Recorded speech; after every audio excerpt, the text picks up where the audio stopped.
తెలుగు రాష్ట్ర రాజకీయాల్లో ఇంకా కరెక్ట్గా చెప్పాలంటే ఆంధ్ర తెలంగాణ రాష్ట్రాల్లో ఇవాళ కుదిపేస్తున్న విషయం నీటి సమస్య. నిజానికి చెప్పాలంటే ఇటు ఆంధ్ర పక్కన రాయలసీమ ప్రాంతమైనా సరే, అటు తెలంగాణ ప్రాంతమైనా సరే నీటి గురించి పోరాటాలు యుద్ధాలు చేసుకుంటున్న సందర్భంలో 2014లో రాష్ట్ర విభజన జరిగింది. ఇవాళకి 11.5 సంవత్సరాలు.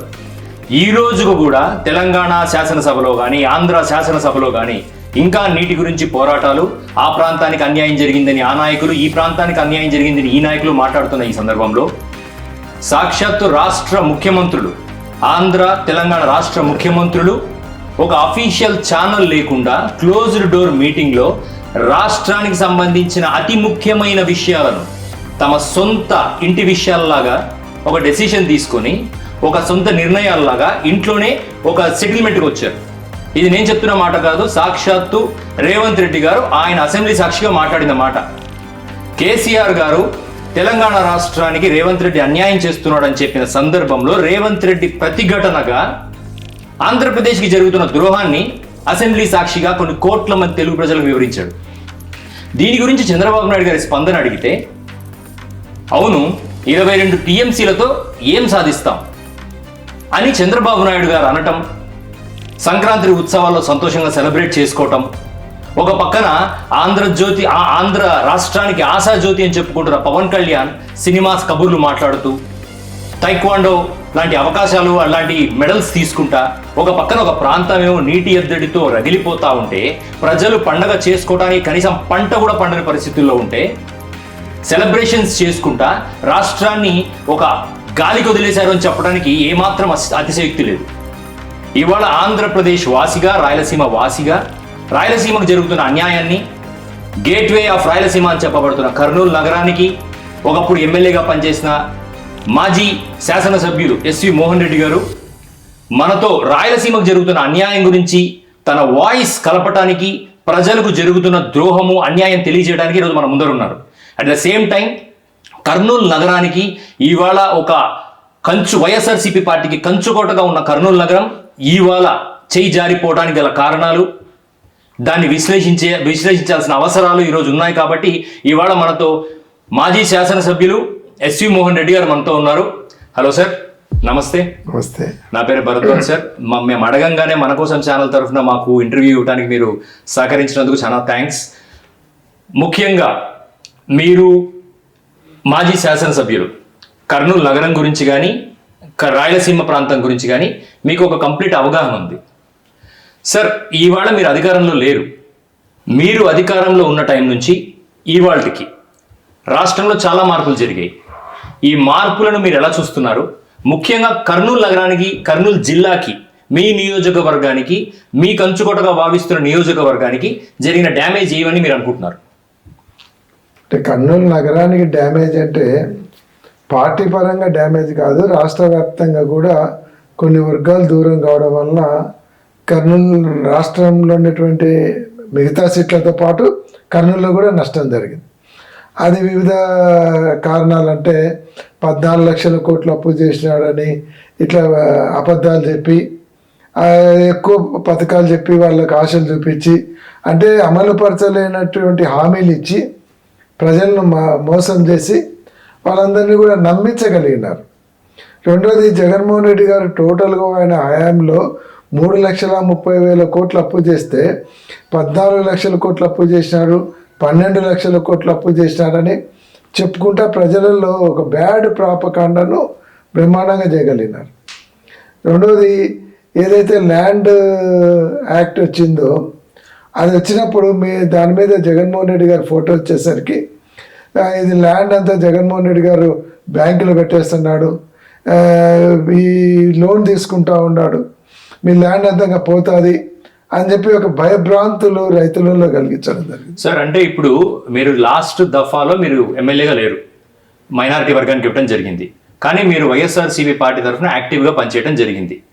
ఇప్పుడు జగన్మోహన్ రెడ్డి గారు చేసిన కార్యక్రమాలను కర్నూలు లాంటి ప్రాంతంలో, రాయలసీమలో కర్నూలు లాంటి ప్రాంతంలో పార్టీ పరంగా మీరు ప్రజల్లోకి తీసుకెళ్ళకపోవటానికి, లేదా మీ మధ్య ఉన్న మనస్పర్ధలే కారణమని కొంతమంది అంటూ ఉంటారు. ఇవాళ తెలుగుదేశం సంబంధించిన నాయకులు కూడా ఆ విషయాన్ని ప్రస్తావిస్తూ ఉంటారు. దీనికి మీ స్పందన? రాజకీయాలలో మనస్పర్ధలు అనేది ఉంటాయి, కానీ నిన్న ఎలక్షన్లలో ఫ్రెష్ క్యాండిడేట్ వచ్చినాడు, ఆయనతో పాటు తిరిగినాము చేసినాము, కానీ ప్రజలలో అంత క్యాండిడేట్ కొత్త కావడం ఒక కారణం కావచ్చు. రెండోది వచ్చేసి కొన్ని నేను ఇందాక చెప్పినట్టు ఉద్యోగ వర్గాలు కానీ మాకు ఎంప్లాయీస్ ఎక్కువ, ఎంప్లాయీస్ అందరూ కూడా కొద్దిగా డిస్సాటిస్ఫాక్షన్లో ఉండడము, వ్యతిరేకం చేయడం ఒకటి. తర్వాత కొంతమంది వ్యాపార వర్గాలు కానీ ఇవన్నీ కూడా కొన్ని ఫ్యాక్టర్స్ జరిగినాయి. దాంతోపాటు ఏవైతే నేను ఇందాక చెప్పినట్టు కర్నూలు పట్టణంలో కూడా ఈ పథకాలు ఎక్కువ చెప్పేసరికి ఇంకా ఎక్కువ వస్తాయి కదా అనేటువంటి ఆశపడి మోసపోవడం జరిగింది. ఇప్పుడు పబ్లిక్ రియలైజ్ అవుతూ ఉన్నారు. ఆ రోజు జగన్మోహన్ రెడ్డి గారు డిఏ లేదు అది లేదు అని ఉద్యోగ వర్గాలు మాట్లాడితే ఇప్పుడు ఏమైంది, ఇంతవరకు ఆయన 2 సంవత్సరాలలో డిఏ ఇవ్వలేదు, ఐఆర్ లేదు, పిఆర్సీ లేదు, అట్లా కొన్ని దాంట్లో రియలైజ్ అవుతున్నారు. ఏది ఏమైనా చేసే పనులు చెప్పుకోలేకపోవడం ఒకటి, వాళ్ళ చూపించేటువంటి వాళ్ళు ఇచ్చేటువంటి పథకాలు జగన్మోహన్ రెడ్డి గారు అంటే మేము చేయగలిగేటివి చెప్పాలని మేనిఫెస్టోలో ఏం చెప్పకపోవడం కూడా ఒక లాస్ అని చెప్పచ్చు. సో ఇప్పుడు లాస్ట్ ఎలక్షన్స్లో కర్నూలు నగరానికి చెందిన పారిశ్రామికవేత్త టీజీ భరత్ గారు ఎమ్మెల్యేగా గెలుపొందారు. ఈరోజు ఆయన భారీ పరిశ్రమల శాఖ మంత్రి కూడా. మంత్రిత్వ శాఖ కర్నూలు జిల్లాకి ఇవ్వకపోవటం కూడా ఒక లాస్ అని కొంతమంది అనుకుంటా ఉంటారు వైఎస్ఆర్సీపీ పార్టీ నుంచి. ఇచ్చిందా? కర్నూలు నియోజకవర్గానికి, కర్నూలు నియోజకవర్గం కాదు జిల్లాకి ఇచ్చినారు. కర్నూలు జిల్లాకి ఇచ్చినారు. జయరాం ఒక బోయ కమ్యూనిటీ కింద జయరాంకి ఇవ్వడం జరిగింది. Jayaram second time MLA, seniority దాన్ని బట్టి జయరాంకి ఇవ్వడం జరిగింది. క్యాస్ట్ ఈక్వేషన్ కూడా అక్కడ ఇదైంది. సరే, ఇప్పుడు కర్నూలులో లాస్ట్ ఎలక్షన్లో టీజీ భరత్ గారితో స్ట్రైట్ వార్ అనేది జరగడం జరిగింది. సో టీజీ భరత్ గారు ఆర్థికంగా, పారిశ్రామికంగా అన్ని రకాలుగా చాలా స్ట్రాంగ్ ఉన్నారు. అటువంటి వ్యక్తిని ఎదుర్కోవడానికి ప్రజలకు సరైన పాలసీలు మీరు అమలు చేసిన విధానాలు ఎక్స్ప్లెయిన్ చేయాల్సిన అవసరం మీ పట్ల ఉందని మీకు అనిపించలేదా? చేయగలిగినాం, చెప్పినాం కదా, లాస్ట్ మూమెంట్లో ఫ్రెష్ క్యాండిడేట్ అయినాడు. తర్వాత ఈ పథకాలన్నీ మేము చెప్పే లోపల పథకాలు కావచ్చు, వాళ్ళు పొందిన బెనిఫిట్ కావచ్చు, అవన్నీ కూడా ప్రజలు ఇవి అన్నీ ఇంకా ఎక్కువ ఇస్తాడు అని చెప్పేసరికి దాంట్లో పోయినారు. ఆయన పారిశ్రామికవేత్త, ఆర్థికంగా బలోపేతంగా ఉన్నా కూడా ఒకసారి వాళ్ళ ఫాదర్ ఓడిపోయినాడు మంత్రిగా అండి, భారత్ గారు కూడా ఒకసారి ఓడిపోవడం జరిగింది. అంటే పబ్లిక్లో కావాల్సింది వాళ్ళు ఎంత ఫైనాన్షియల్ స్ట్రాంగ్ ఉంటారు, పారిశ్రామికవేత్తలు అనే కాదు, ప్రజలకు ఎంతవరకు అందుబాటులో ఉంటారు, కర్నూలు డెవలప్మెంట్ ఎంత మాత్రం చేయగలుగుతారు అనేది మేజర్గా చూస్తారు. రెండోది పార్టీ ఇన్ఫ్లుయెన్స్ అనేది పనిచేస్తారు. ఇవాళ కర్నూలుకి జగన్మోహన్ రెడ్డి గారు ఒక జ్యుడిషియరీ క్యాపిటల్గా ఎస్టాబ్లిష్ చేస్తానని చెప్పారు. దానిలో భాగంగా హైకోర్టును తీసుకొస్తానని ప్రామిస్ కూడా చేశారు. ఇవాళ కర్నూలు ఎమ్మెల్యే జ్యుడిషియల్ క్యాపిటల్లో భాగంగా హైకోర్టు బెంచ్ను తీసుకురావడానికి ప్రయత్నాలు చేస్తున్నారు. దట్టు కర్నూలు టౌన్లోనే పెట్టాలి అని చంద్రబాబు నాయుడు గారు చెప్పారు అని చెప్పి ఆయన ఒక మూవ్ అనేది చేయడం జరుగుతుంది. దీన్ని మీరు ఎలా చూస్తున్నారు? జగన్మోహన్ రెడ్డి గారు ఎంటైర్ హైకోర్టు మొత్తం సెటప్ అంతా ఇక్కడనే పెడతా అని చెప్పారు. అది ఎందుకంటే అది ఊరికే చెప్పలేదు ఆయన, ఏదో ఓట్ల కోసం అది కాదు, అది మామూలుగా పెద్ద మనుషుల ఒప్పందంలో ఉంది. ఎందుకంటే ఏదైతే ఆ రోజు కర్నూలులో ఉండేటువంటి క్యాపిటల్ను హైదరాబాద్ తీసుకుపోయినప్పుడు ఆ రోజు పెద్ద మనుషుల ఒప్పందం ఏమంటే మళ్ళీ ఒకవేళ హైదరాబాద్, తెలంగాణ, ఆంధ్ర విడిపోతే కర్నూలులో క్యాపిటల్ అన్న పెట్టాలి, ఒకవేళ కర్నూలులో క్యాపిటల్ పెట్టలేని పరిస్థితి వస్తే ఖచ్చితంగా హైకోర్టును కర్నూలులో పెట్టాలనేది ఎప్పుడో చేసినటువంటి ఉడంబడిక. దాన్ని దృష్టిలో పెట్టుకొని జగన్మోహన్ రెడ్డి గారు హైకోర్టును కర్నూలులో పెడతాను అని చెప్పడం జరిగింది. ఏదైతే జగన్మోహన్ రెడ్డి గారు పెట్టాలని అవన్నీ ప్రాసెస్ చేసినప్పుడు సుప్రీంకోర్టులో పోయి విజయవాడ ప్రాంతం వాళ్ళు, టీడీపీకి చెందిన వాళ్ళు పోయి సుప్రీంకోర్టులో కేసు వేయడం వల్ల అది నిలబడిపోయింది.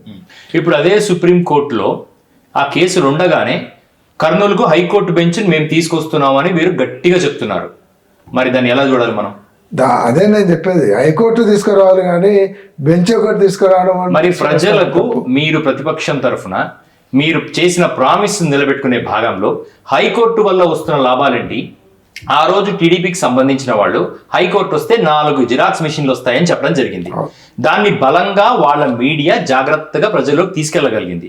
లాస్ట్ కు ఆటో వ్యక్తులు కూడా ఏమొస్తుంది సార్ 4 మిషన్లు వస్తాయి అని అనే స్టేజ్ లో ఇవాళ అదే పార్టీకి చెందిన ఎవరైతే అలిగేషన్ చేశారో వైఎస్ఆర్సీపీ పార్టీకి చెందిన వాళ్ళు ఇవాళ హైకోర్టు బెంచ్ తీసుకొస్తున్నారు. హైకోర్టు బెంచ్కి వస్తే ఈసారి ఒక జిరాక్స్ మిషనే వస్తుంది.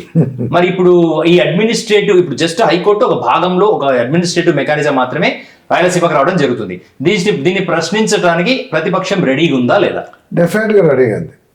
ఎందుకంటే ఆ రోజు మీరు 4 జిరాక్స్ మిషన్లు వస్తాయని చెప్పినారు. ఈరోజు హైకోర్టు వస్తే ఎన్ని జిరాక్స్ మిషన్లు వస్తాయి, బెంచ్ వస్తే ఎన్ని జిరాక్స్ మిషన్లు వస్తాయో కూడా చెప్పాలి. సెకండ్ ఏమంటే హైకోర్టు తేకుండా ఊరికే బెంచ్ అని మభ్య పెడుతున్నారు. చంద్రబాబు నాయుడు గారు ఎలక్షన్లకు ముందు బెంచ్ ఇస్తా అని చెప్పి ఇంతవరకు 2 సంవత్సరాలు పూర్తవుతుంది.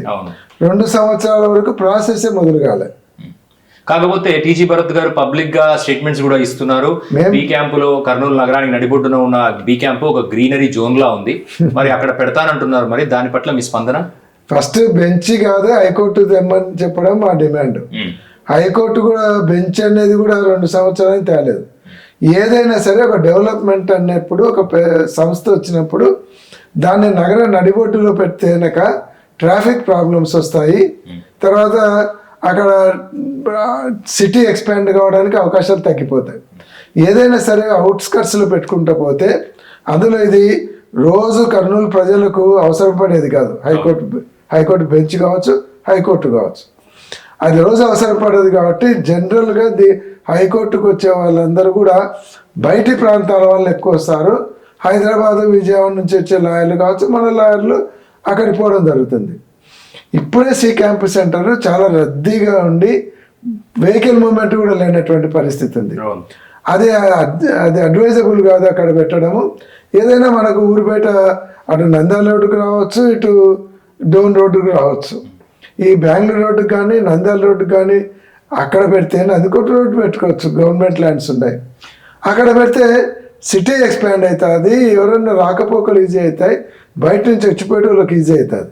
అంటే ఇప్పుడు మన కర్నూలుకి ఆల్రెడీ జగన్మోహన్ రెడ్డి గారు ముందస్తుగా ఎయిర్పోర్ట్ ని ఏర్పాటు చేయటం, ఇదే విధంగా హైకోర్టు కానీ హైకోర్టు బెంచ్ కానీ వాట్ ఎవర్ ఇట్ ఈస్ ఊరు బయట ఉంటే లాజిస్టిక్స్ పెరుగుతాయి, హోటల్స్ వస్తాయి, క్యాబ్ సర్వీసులు పెరుగుతాయి, ప్రజల హ్యామ్లెట్స్ డెవలప్ అవుతాయి, టౌన్షిప్లు డెవలప్ అవుతాయి, అవి బయట నుంచి వచ్చే వాళ్ళు డైరెక్ట్ గా వెళ్ళొచ్చు. సో ఊరు అటు పక్కన డెవలప్ అవుతుంది అన్నది మీ పాయింట్.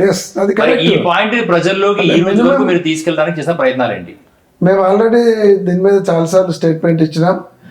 ఇప్పుడు అక్కడ ఖాళీ చేయించేది కూడా మేము గవర్నమెంట్ మీద కొద్దిగా ఒత్తిడి తెచ్చి టెంపరీ స్టాప్ చేసాం. ఇప్పుడు కూడా మా డిమాండ్ ఏమంటే బెంచ్ కాదు హైకోర్టు కావాలనేది ఒకటి. నడిబొడ్డున పెడితే ట్రాఫిక్ ప్రాబ్లమ్స్ వస్తాయి, ఊరు బయట పెడితే టౌన్ డెవలప్ అవుతుంది, అక్కడ కూడా లైవ్వుడ్ పెరుగుతుంది, కనెక్టివిటీ బాగుంటుంది అనేది ఇది. మినిమం కామన్ సెన్స్ ఉండే వాళ్ళు ఎవరైనా పని చేస్తారు. అంటే ఏదో జిడ్డుకు పోయి అక్కడనే వాళ్ళని ఖాళీ చేయించాలి, లేదంటే హైకోర్టు పేరు చెప్పి అక్కడ ఉండేటువంటి ల్యాండ్స్ను ఏదో రకంగా చేజిక్కించుకోవాలని చేసేవాళ్ళు తప్ప మినిమం కామన్ సెన్స్ ఉండేవాళ్ళు ఎవరైనా సరే ఇటువంటి పెద్ద సంస్థలు వచ్చినప్పుడు టౌన్ బయట పెడతారు. ఈరోజు జగన్మోహన్ రెడ్డి గారు ఉన్నప్పుడు హైకోర్టు కూడా 200 ఎకరాల ల్యాండ్ తీసి పెట్టినారు. అక్కడ లా యూనివర్సిటీ కూడా శాంక్షన్ చేపించి జగన్మోహన్ రెడ్డి గారు ఫౌండేషన్ వేయడం జరిగింది. ఈరోజు లా యూనివర్సిటీ ఉందా సార్ కర్నూలుకి? లా యూనివర్సిటీ తెచ్చిన తర్వాత చంద్రబాబు నాయుడు గారు వచ్చిన తర్వాత ఆ లా యూనివర్సిటీ విజయవాడలో పెడుతున్నామని అనౌన్స్ చేసినాడు. అంటే రాయలసీమలో కర్నూలుకి ఇచ్చిన లా యూనివర్సిటీ కూడా వెనక్కి తీసుకెళ్లిపోయారు. లా యూనివర్సిటీ కాదా, హైకోర్టు వెనక్కి తీసుకుపోయినారు, లా యూనివర్సిటీ వెనక్కి తీసుకుపోయినారు, అనంతపురంకి శాంక్షన్ చేసినటువంటి ఎయిమ్స్ వెనక్కి తీసుకుపోయినారు, కడప జిల్లాలో ఉన్నటువంటి బ్యాంకింగ్ సిస్టమ్ అంతా కూడా విజయవాడకు తీసుకుపోయినారు. అంటే రాయలసీమను ఖాళీ చేస్తున్నారు. వాళ్లకు చంద్రబాబు నాయుడు గారికి రాయలసీమ మీద ఏమాత్రం ఎప్పుడు ఇది లేదు. ఎందుకంటే ఏ రోజు కూడా రాయలసీమ గురించి ఆలోచించలేదు. ఎంతసేపు ఆయన అమరావతి, విజయవాడ. సార్ మరి చంద్రబాబు నాయుడు గారికి రాయలసీమ మీద ప్రేమ లేదు. మరి 2014లో మీరు వైఎస్ఆర్సీపీ టికెట్ మీద గెలిచిన తర్వాత సంతలో జగన్మోహన్ రెడ్డి గారి మాట చెప్తున్నాను నేను, సంతలో పశువుల్ని కొన్నట్టు మా ఎమ్మెల్యేలను 23 మందిని చంద్రబాబు నాయుడు గారు తీసుకుపోయారని చాలా ఆవేదన వ్యక్తం చేశారు. అందులో మీరు కూడా ఉన్నారని అందరికీ తెలుసు. నేను మిమ్మల్ని సూటిగా అడుగుతున్నాను, ఆ రోజు మీరు ఏం చూసి చంద్రబాబు నాయుడు గారి దగ్గరికి వెళ్ళారు? నేను ఆ రోజు చెప్పాను, ఆ రోజు ఫ్యామిలీ ప్రాబ్లమ్స్తో నాయిరెడ్డి ఇష్యూ ఇవన్నీ ఉండడం వల్ల పోయినానే చాలా సందర్భాలలో. నేను కర్నూలు నుంచి ఎమ్మెల్యే అయినాను. అపోజిషన్ పార్టీ వాళ్ళకు ఎటువంటి ఫండ్స్ రావడం లేదు.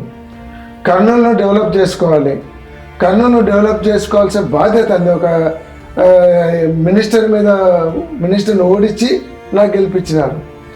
కర్నూలుకు డెవలప్ చేయాలి, ఫండ్స్ తీసుకొని రావాలని నేను పోవడం జరిగింది.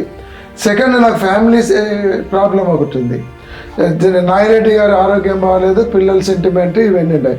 నాకు ఫ్యామిలీ నుంచి ఒత్తిడి వచ్చింది. పబ్లిక్ నుంచి కూడా మాకు నువ్వు ఏ పార్టీలో ఉండవు అనేది కాదు, మాకు డెవలప్మెంట్ కావాలి అనేటువంటి పబ్లిక్ నుంచి వచ్చింది.